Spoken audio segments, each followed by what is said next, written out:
For grown up. ರಣ ಬೇಟೆಗಾರ ಯಶ್.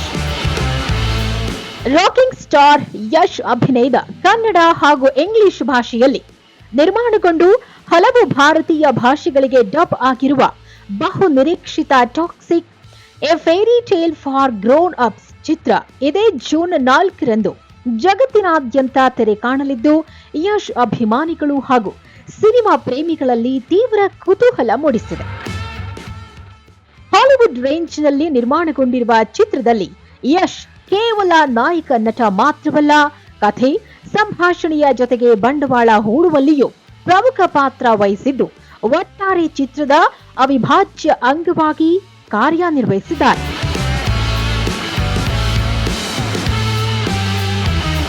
ಜಾಗತಿಕವಾಗಿ ತೀವ್ರ ಕುತೂಹಲ ಮೂಡಿಸುತ್ತಿರುವ ನಡುವೆಯೇ ಚಿತ್ರದ ಬಗ್ಗೆ ಹಲವರು ವಿವಾದಗಳನ್ನ ಮೂಡಿಸ್ತಾ ಇದ್ದು, ಸಾಮಾನ್ಯ ಕನ್ನಡ ಹುಡುಗನೊಬ್ಬ ತನ್ನ ಪ್ರತಿಭೆ ಸಾಮರ್ಥ್ಯಗಳಿಂದಲೇ ಹಾಲಿವುಡ್ನವರೆಗೂ ಗಮನ ಸೆಳೆದಿರುವುದು ಹಲವರಲ್ಲಿ ಅಸೂಯೆ ಮೂಡಿಸಿರುವುದು ಸ್ಪಷ್ಟ. ಚಾಲಕನ ಮಗನಾಗಿ ಜೇಬಿನಲ್ಲಿ ಕೇವಲ 300 ರೂಪಾಯಿ ಇಟ್ಕೊಂಡು ಬೆಂಗಳೂರಿಗೆ ಬಂದಿದ್ದ ಹಾಸನ ಮೂಲದ ಹುಡುಗ ಪ್ಯಾನ್ ಇಂಡಿಯಾ ಸ್ಟಾರ್ ಆಗಿ ಬೆಳೆದು ಅಂತಾರಾಷ್ಟ್ರೀಯ ಮಟ್ಟದ ಹಾಲಿವುಡ್ ರೇಂಜ್ನಲ್ಲಿ ಸಿನಿಮಾ ನಿರ್ಮಿಸಿ ಕನ್ನಡಿಗರು ಸೇರಿದಂತೆ ಭಾರತೀಯರಲ್ಲಿ ಹೆಮ್ಮೆ ಮೂಡಿಸಿದ್ದಾರೆ. ಯಶ್ ಅವರಿಗೆ ಓದಿಗಿಂತ ನಟನೆಯಲ್ಲಿಯೇ ಹೆಚ್ಚು ಆಸಕ್ತಿ ಇತ್ತು. 10ನೇ ತರಗತಿಯಲ್ಲಿಯೇ ಶಾಲೆ ಬಿಡುವ ನಿರ್ಧಾರ ಮಾಡಿದ್ದ ಯಶ್ ಅವರನ್ನ ಪೋಷಕರೇ ಒತ್ತಾಯಪೂರ್ವಕವಾಗಿ ಕಾಲೇಜಿಗೆ ಸೇರಿಸಿದ್ರು.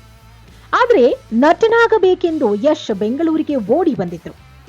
ಆದರೆ ಇಂದು ಅವರ ಚಿತ್ರ 1000 ಕೋಟಿಗೂ ಅಧಿಕ ಹಣ ಮಾಡುತ್ತಿದೆ.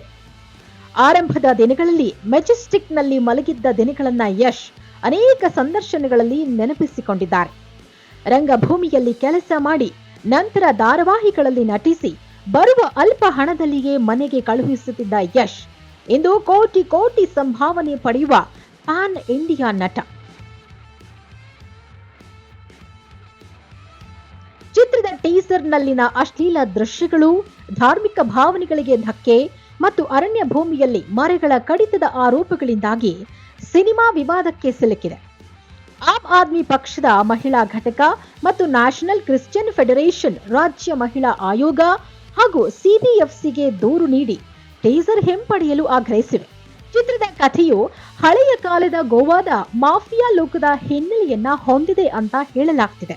ಯಶ್ ಅವರು ರಾಯ ಎಂಬ ಗ್ಯಾಂಗ್ಸ್ಟರ್ ಪಾತ್ರದಲ್ಲಿ ಕಾಣಿಸಿಕೊಳ್ಳಲಿದ್ದು, ಕರಾವಳಿಯ ಕಾರ್ಟೆಲ್ಗಳನ್ನ ಹತ್ತಿಕ್ಕಲು ಮತ್ತು ಅಧಿಕಾರವನ್ನ ವಶಪಡಿಸಿಕೊಳ್ಳಲು ರಾಯ ಯಾವ ರೀತಿಯ ಹಿಂಸಾತ್ಮಕ ಹಾದಿಯನ್ನ ತುಳಿತಾನೆ ಅನ್ನೋದು ಚಿತ್ರದ ಸಾರಾಂಶ ಅಂತ ಹೇಳಲಾಗ್ತಿದೆ.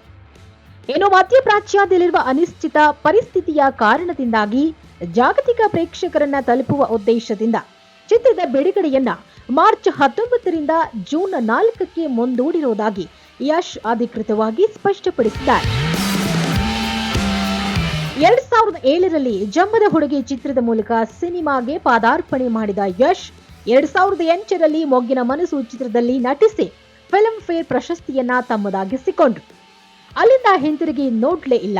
ಆದರೆ ಕೆಜಿಎಫ್ ಅಧ್ಯಾಯ 1 ಸಿನಿಮಾ ಯಶ್ ಅವರ ಬದುಕಿನ ದಿಕ್ಕನ್ನೇ ಬದಲಿಸಿಬಿಟ್ಟು.